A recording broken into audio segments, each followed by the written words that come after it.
I'm Mat Armstrong, and this is going to be my paddock. This is everything we're going to need to build a paddock. But before this becomes a paddock, we need to pull down this old building, which, looking at it, isn't going to take a lot. And then we can get the damp course down and start building some walls. Before any of that, we needed to get all of the materials off the MGN lorry, loaded out, ready to go, before moving on to pulling down that old building using a digger, which was quite an easy task, to be honest. So this building didn't take much to pull down. Got a skip in, and it was time to start cleaning up the mess we'd made. Right, the old building is gone, and we've also cleaned the existing pad, and we've discovered some cracks. So we're actually going to be repairing these and showing you how you can save an old pad like this. Ash is going to be laying in our damp course, so he's going to be talking you over all of that sort of stuff. Yeah, so basically I've been called in today to get this pad squared up and to a set level for her. And what that means is pulling a load of lines and making sure everything is completely parallel when we lay in our damp course, because currently the pad that's been poured isn't completely square. So we pull some lines, check our parallel measurements, and then we check our diagonals, which is the last measurement you need to do to make sure it is completely square. And then the last job is to measure the pad and see how out it actually is.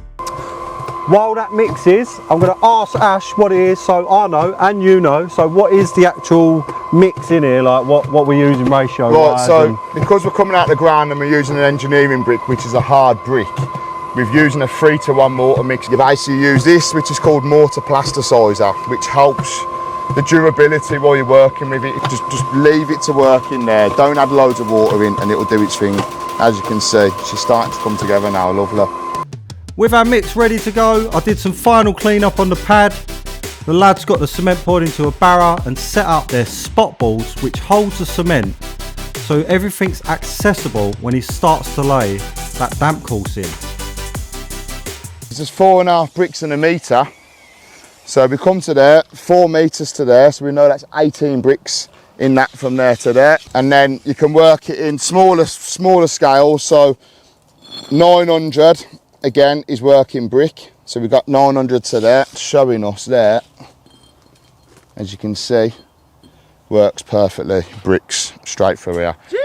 If it doesn't work right to the measurements, you can tweak and open up your perps. And for those of you who don't know, perps basically stands for perpendicular joints. So the joints that go up the brickwork. So what he's saying is, if it doesn't work out, you can just open them perps up just slightly until the courses work out. So Ash got on with laying in our damp course. And you may be asking why we've got 3 courses going in on the back of this building. Reason is the ground is a lot higher on the back and the left hand side than it is on the front and the right hand side. So what we decided to do was run 3 courses along the back and the left, and then a single course along the other 2 sides. And we also had to put in some slivers to bring it up to level, because remember that original pad isn't completely level, but it will be eventually, and you'll see that happen a little bit later on. The bricks have had some time to dry. Now we can start looking at building our walls. But before we do that, we're going to take our blower, clean the top of the bricks off, and install ourselves a DPC. The purpose of a DPC is to prevent any moisture trapping up through our brickwork and into our timber frame.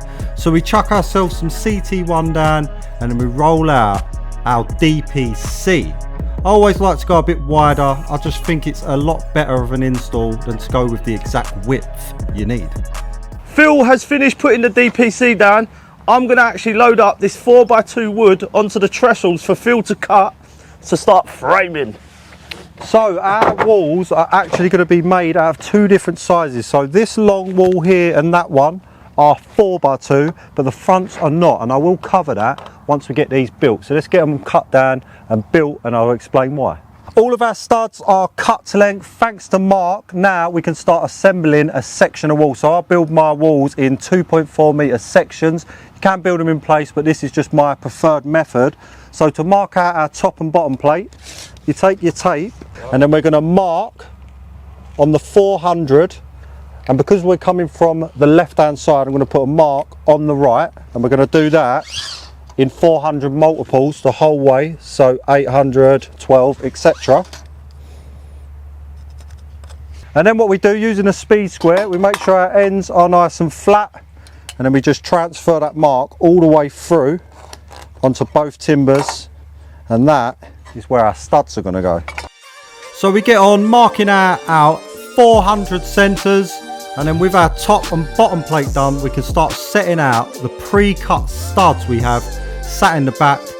And another thing you can see me doing there, I'm not just seeing how pretty the wood is, I'm actually checking for the crowns. So every bit of wood has a slight bow to it, and I like to have them all in the same direction. It's a lot easier to set your walls level when everything bows in the same direction.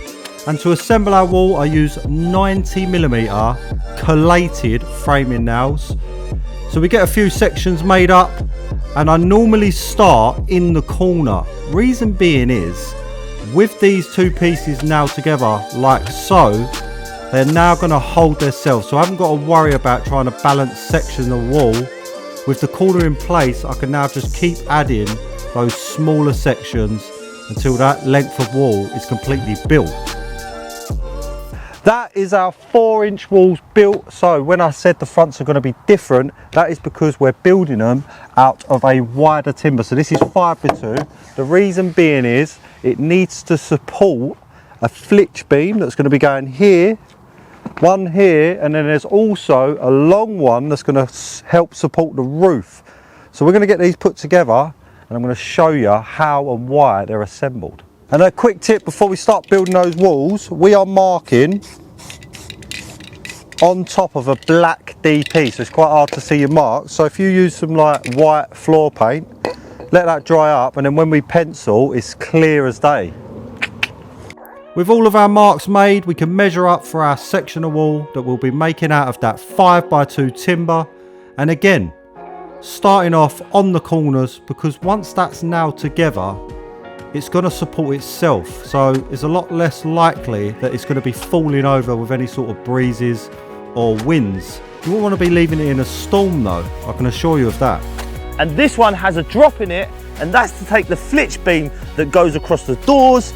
And I want to take the time just to thank our sponsors for this video, MGM Building Merchants, for supplying the materials in this video.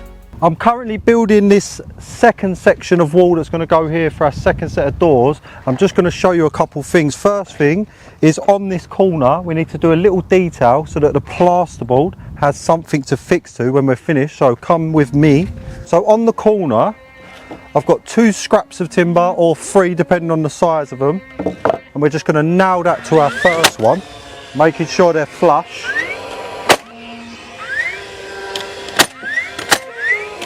And then once you've got those pieces, you can just slide in another stud. Make sure it's nice and tight so it's awkward to get in. There we go. And then we're just going to nail off to them.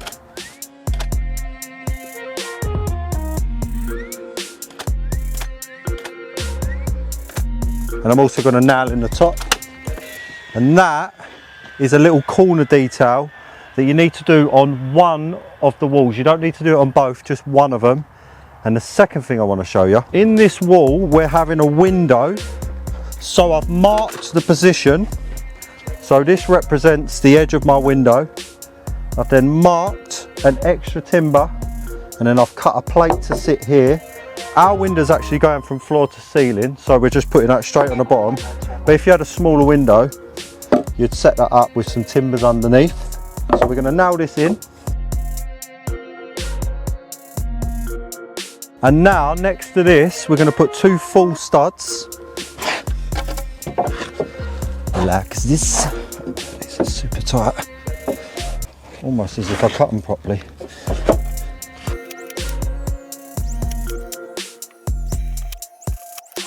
And then we're going to install 2 shorter ones inside. I could have got away with not doing this, but to demonstrate to you so you know that you can close these gaps up, I'm doing it this way. So basically we're going to cut inside of here and here, slide those in. So imagine if you had a bigger gap, you then put some smaller pieces above, and that's just going to transfer that weight around and down to that bottom there, which is what you need to do with a window. But we're all good. So I'm just going to cut 2 pieces, slide them in, and this is ready to go in. I have no idea why I was breathing like I'd just run a marathon, but anyhow, we get that wall into position with that lovely little corner detail installed, and all that's going to do is just pick up the plasterboard when we come to install it and save a load of messing about if you don't. It was then on to the corner that's going to be holding some flitch beams, and later on in the video you'll see that I've actually made this completely wrong and we had to modify it while it was in position. So it just goes to show proper planning is always required. Now that all the walls are prepared and up, we can now move on to showing you how we build our flitch beams. So we've got our 10mm plate. These change depending on how much weight they need to hold. And then we've also got some 6x2 timber to cover both sides. So we need to first drill a load of holes at 400 centres. Before we make these flitch beams up, we're going to have to get them all prepped, and this is raw metal, and if we just sandwiched it on the building they could rust. So just add in a bit of zinc galvanized spray beforehand will make these stills last a lot longer. Brad then got on with what I can only describe as the worst paint job I've ever seen. I wouldn't let him near a vehicle anytime soon. With them all sprayed and protected, I got on with marking out our 400 centre holes, and another thing we also have to do is we step them. So on this 150x10 plate, I actually mark them 50mm from the bottom and 50mm from the top, so they sort of go up and down the whole length. And I also come in 100mm from the edges. With that all drilled out, we can place it onto our timbers, and then I've made a bit of a mistake on this. I should have stacked both timbers underneath, but I didn't realise my drill bit would reach all the way. So after this flitch beam, we actually changed to stacking both timbers underneath and drilling all the way through. The reason you can see those bolts in position is we like to twist our timbers straight as we drill. So we use those to hold the timber in position, and then we drill all the way through before sandwiching that plate in between both timbers and absolutely mashing those coach bolts all the way through. They're an M12 coach bolt. We're then going to be turning it over, adding some square plate washers, and obviously the nuts to hold it all in place before cranking it nice and tight, making sure every single bolt is tight and we haven't missed anything before cutting off the extra on the thread, and then giving it a little spray with zinc spray just to prevent any rusting on those cut edges. Right, now that these are built, we're going to sit them on our ladders, and me and Liam are going to put it into position. Oh, you're definitely going to want 2 people with these as well because they're not light. I am definitely backwards. Not like that. Wow, couldn't afford me. Jesus Christ! Oh, I was definitely a bit too low on that one. You okay? Yeah. I didn't want to move this end until you was ready. With the first flitch in position, we used some timber locks to screw it into place. We actually went through the top as well with some 200mm timber locks before moving on to our second flitch. So this is actually 2 out of 6 total that we actually installed. Got into place, locked it down, and we was ready to move on. With our flitch beams in and fixed, we can now move on to our second top plate. So the reason we have 2 is to lap our sections of wall. Oh my God. I look so professional right up until then. So to lap our sections of wall, and that's going to basically tie each piece into the previous piece. So we're going to go around, nail down a second top plate, and then we can move on to our blocking, noggins or dwangs. The second top plate, there really isn't much to it. We're just literally putting full lengths of timber onto the top of the previous top plate, making sure to lap any previous joins. And as I said, it's just locking all the sections that we've built fully together, and I'm nailing it all down with those collated 90mm nails. And while we was doing that, I actually installed this triple beam in position of where our third flitch beam is going to be going. The reason we're doing that is so it can properly take the load of the roof that it'll be holding and transfer it down to that brickwork. Once that was all done, it was time to move on to our noggins, blocking, or if you're from Scotland, dwangs. And the way I do mine is to measure up from the inside of that sole plate or the bottom plate 1200mm, and then I use a chalk line to ping a line ready to put on all of my blocking. Now the electricians hate me going to 1200, but I try to explain that's not the floor level that I'm going off of. I'm going from the inside of that sole plate. So you're still going to be able to fit your switches in at the regulations of 1200. So the age-old argument of straight or staggered noggins, mine are always straight. I just think it looks a lot better, and it also makes insulating a lot easier. So I just nail in at one end and then I spike through from the other side where I've previously installed a noggin. Nice and easy, and the finished look is just a lot cleaner in my personal opinion. And I think you all agree it does look very nice when they're straight, but there's nothing wrong with staggering if you want to. It's now time to move on to bolting the building down, but before we do that, we need to make sure our walls are straight because they can sort of S in and out. So we grab a couple of nails and then come around the corner. So don't put it on the actual wall we're making straight. Come around the corner, just tap that in. And if you grab your string line or your chalk line, either will work. Hook it on, and then we're going to run it down to the other side and put another nail in.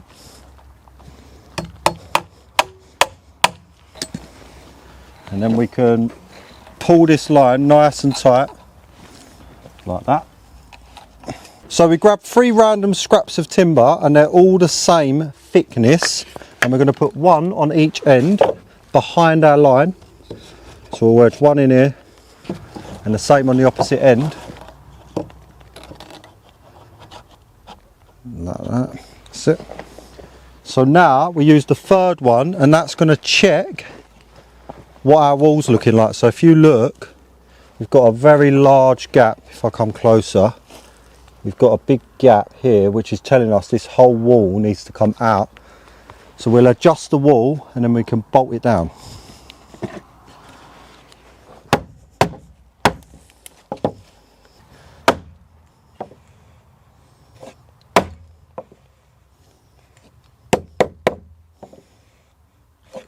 Spot on. Once I'd got over my happiness and my cheesy grin was gone, we could get on with bolting down our building. So we drill some 14mm holes, and we're going to be using some M12 threaded bar, nuts and washers. The reason we go slightly bigger with our holes is because we're going to be using some Chem Fix, and we need that space to get the adhesive around that threaded bar. That way it'll be able to tie into that brickwork, and sometimes the concrete pad, depending on where we're bolting it, giving that wall something nice and solid to anchor down to. So we twist it in, making sure that Chem Fix is all the way through the thread before letting it set. Once it's fully set, then we can go back around and ratchet that building down, making sure everything is super tight and fixed. Those 2 main walls are bolted down. However, on the openings, it's the same thing to get this square. So you can't just do your wall and then don't worry about the door, because it's very easy for this little corner, for instance, to be stepped in, and then your doors will sit at an angle. So we've actually got 2 on this. So what I'm going to do, I'm going to wrap my line all the way around the corner, put our blocks in, and I'll show you how to set this so that your opening is completely parallel.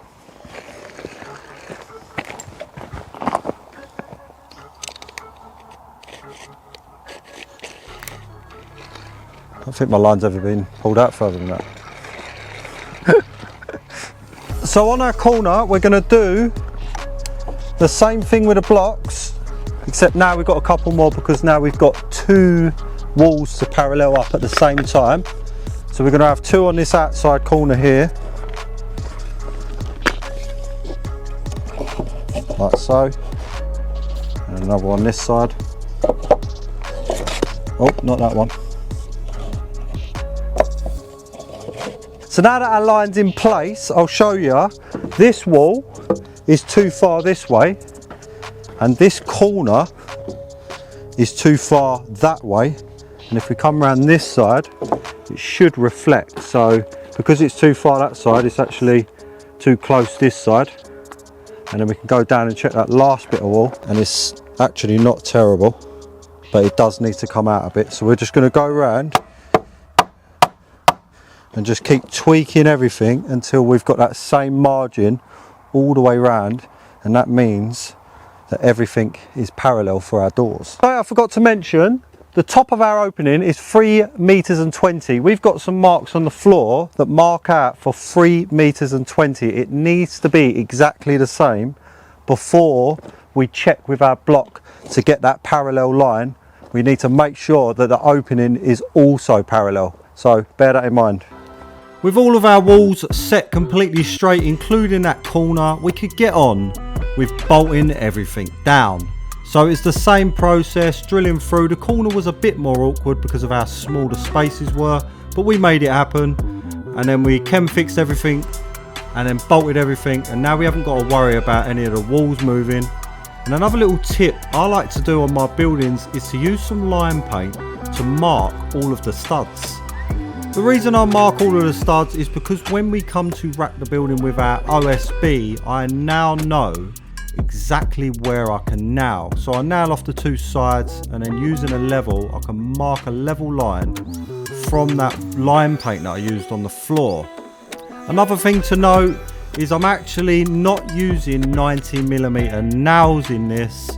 I've dropped them down to 63mm because it's only 11mm OSB.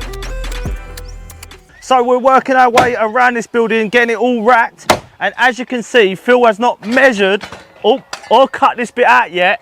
Reason being is we've got a great method that we're going to show you in just a bit on how to cut your openings out. So racking, which is what Brad just said, which we've started to do, is basically stops the building swaying side to side, and it also gives us a chance to level up, which we will show you that a bit more closely. But first, we've got 2 boards max on there. Now this corner, you cannot move it, but this way we haven't got any boards, and you'll see easily wobble it side to side. So that's what racking does. It takes that side to side movement out of the walls. With that all explained, we get on with trimming down our OSB. So anybody that's in the UK knows that our sheet materials are sent out at 1:20 and our spacings are always 400. So we always have to trim a little bit off the boards, which is a bit of a pain, but it doesn't take too long. So me and Brad go round racking the 2 back walls before we come round on the front, where we'll be giving you a little demonstration on exactly how the racking works. We didn't show you on these big walls because it's just so tight down there. It wouldn't have been very good footage for you to watch, to be honest. This is the last wall to rack, and this one is actually the most out of plumb, so this is the perfect opportunity to show you how we rack and plumb the building at the same time.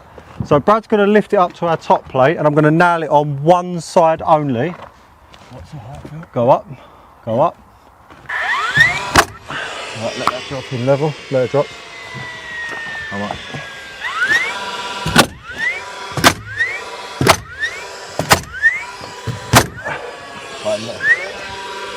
That's it. And I'm using 63mm, so I've actually took the 90mm out and we've dropped down to 63, so these will be perfect for the 11mm we're using on the walls and the 18 we're going to be using on the roof. So now that we've got one side nailed, Brad can get the level and make sure the whole building's plumb, so you can sort of push it back and forth. You see he's pulling it and pushing it. I can't help push. Is that plumb? Wait. Tell me when. And then as soon as we nail off another line or another stud, that's it, the building won't move, and that is it, it won't move. So just bear that in mind, to just make sure it is plumb. Go and have a look, like Brad said. And remember, we was talking about not cutting in any openings, so this is a window, so it needs to be cut out. So rather than measuring and cutting, we just use a flush cut bit like this one, so it's got a bearing on the bottom and it cuts to whatever you're going against. So we just use this and we'll run it round, and I'll show you right now.